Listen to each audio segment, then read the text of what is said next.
My dear student, I'm happy to welcome you at our lecture, The Formal Characteristics of a Literary Work.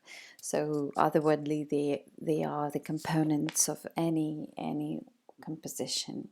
So, it is traditionally accepted that the constituents of any plot of a literary work will be exposition, экспозиция, complications, завязка, the rise in action, развитие действия, climax, кульминация, the fall in action, развязка, and the denouement, заключительная часть, заключение, which constitute the plot of any literary work. These are the formal constituent parts of a literary work, which reflect the way the characters and events of the story develop. Well, let's talk about the composition of a literary work. So, it makes the reader compare his own point of view on the problem described and the position of the author of the characters. Through the plot of the story or some other literary work, the reader has the possibility to realize whether the author treats the problem seriously or humorously, whether the solution to the problem is predictable or quite unexpected. In this respect, I should point out that the stories by Henry are a remarkable example, as the majority of his stories, they have quite a surprising ending, which seem to contradict to the logical development of the events described. Well, next is the setting. The setting of a literary work presents the time and the place of actions, events, and collisions. It is usually given in the initial part of a literary work, which is called the exposition, экспозиция. It is through the setting that the reader is given the information about the historical period, the geographical location, social and cultural environment, physical objects, and other things which are either important for the construction of the world of the literary work or the creation of a certain atmosphere of the narration. The main function, as it's seen on the slide, the main function of the setting is to make a link with the ideas and topics of a literary work, to present the background, the prehistory of the events, of the deeds of the characters.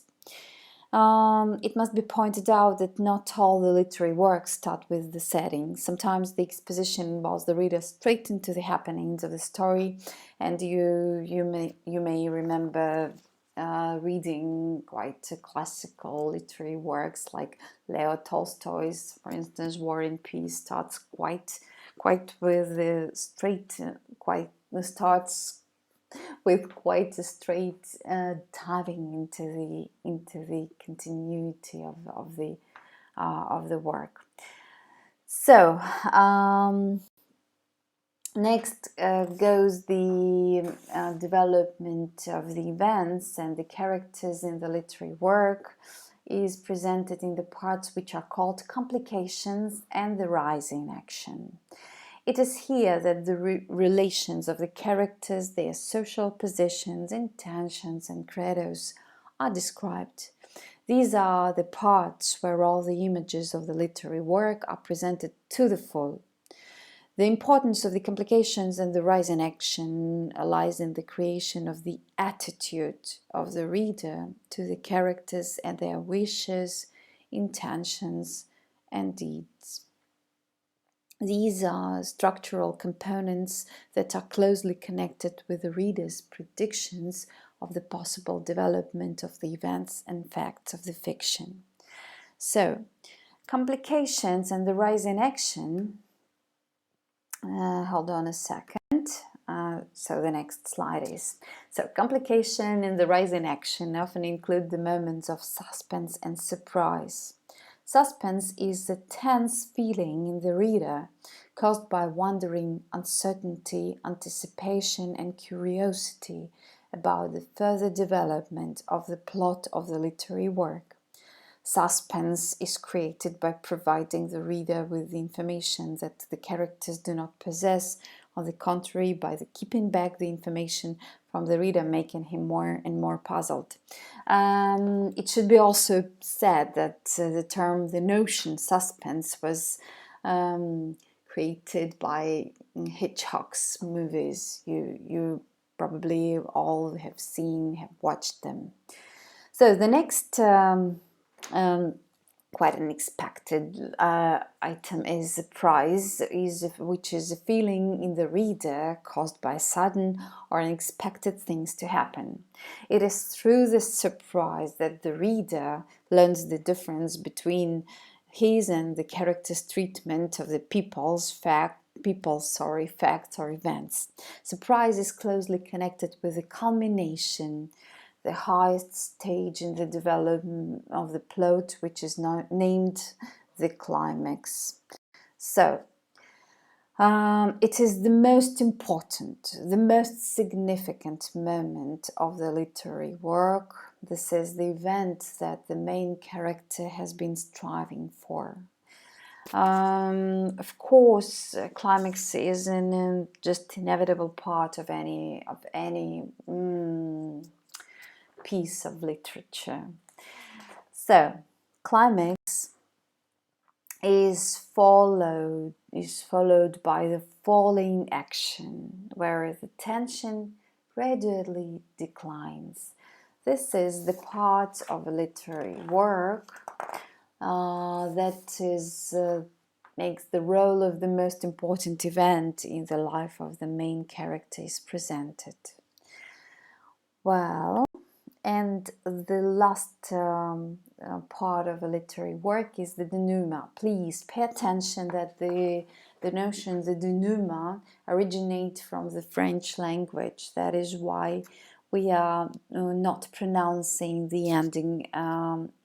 The letters ENT is never read. The denouement, which is развязка, да, заключительная часть, the denouement. Please spell it and read it correctly. So, it is this part of a literary work which just where everything is settled and made clear. It can be done in various forms. You know, the denouement can have the form of a resolution, which shows the victory of one side or another, the form of a decision describing the firm intention or attitude about something important, and the form of explanation when the puzzle is solved or explained by the events. The next slide comprises the information about the plot and its variations. So, according to the number of the components constituting the plot of a literary work, its formal structure can be closed or open. The closed structure is characterized by the presence of all the components. The absence of the denouement signals is the open structure of the literary work. The open structure presupposes that the reader himself can find the suitable solution to the problem according to his liking, his understanding of life, his perception of just and unjust. It's just a hint for the reader to make up his own ending, his own solution of the problem. The open structure of a literary work is not at all a rare thing. For instance, modern American fiction, especially by Afro-American and Latin American writers, suggests the reader several possible denouements of their works for romantic people, for sensitive readers, for the old and the young, and so on. Well, the system of images is connected, of course, with the composition of the literary work as they develop within the limits of the surface structural novel, a short story, or a dramatic play. The reader perceives and understands the contents of a literary work only in the framework of mutual dependence of those two components. Well, our next and I think it will be the the last slide of ours will be dedicated to the title. The title, which is название, the title of a story or of any literary piece, can be looked upon as a link between the form and the content. The title can formulate the theme, the philosophical or social idea, tell about the time and the place of the action. It can contain the most important detail of the narration, introduce the characters of the story. For instance, you do remember, hopefully, about the short story we have discussed, and I asked you to read, for instance, the Somerset Maugham story, Louise, for instance. So Louise is a female name, and it will, just from judging from the title, we can suppose and presuppose that the protagonist will be a woman, for instance, or the story Politics by J. Oates presuppose the reader to be dedicated to the political issues. Although the title is the first thing that attracts the reader's attention, its real meaning and function can be deduced only after reading the whole story. Then it may acquire a meaning totally different from what has been expected. Titles of literary works fulfill different functions and can signal the probable genre. For example, such titles as War and Peace, Crime and Punishment, the Forsyte Saga can hardly serve as examples of short stories. Especially the Forsyte Saga. You know, the sagas are long narrations. They touch upon immortal, vital, and demanding deep penetration problems. On the other hand, the title may focus the reader's attention on the most relevant characters or details. For example, Sister Carrie by Dreiser, or The Lumber Room, etc. Through the title, practically always orientates the reader towards the story. It may be a means of foreshadowing or acquire an ironing sounding. For example, the title of the famous play by Oscar Wilde, my favorite, Oscar Wilde, my beloved author, The Importance of Being Earnest. The surface of characteristics of a literary work can be looked upon the first stage of the linguistic analysis. They help the reader understand the main problems that are treated, the people that are involved, the historical period of the narration, the tone of the story, the attitude of the author towards the events presented, and so on. The next stage of the perception is based on the language means that create and produce the effect desired.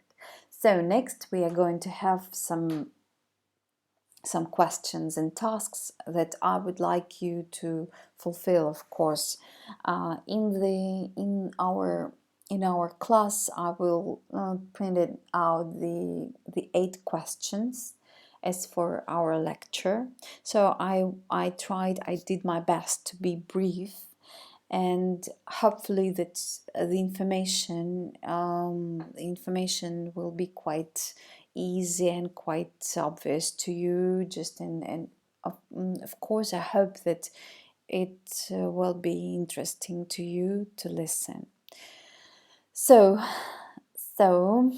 thank you for your attention. Well, hopeful to see you in class soon, and this new form of our intercourse will be interesting to both sides. Thank you for your attention. Bye bye.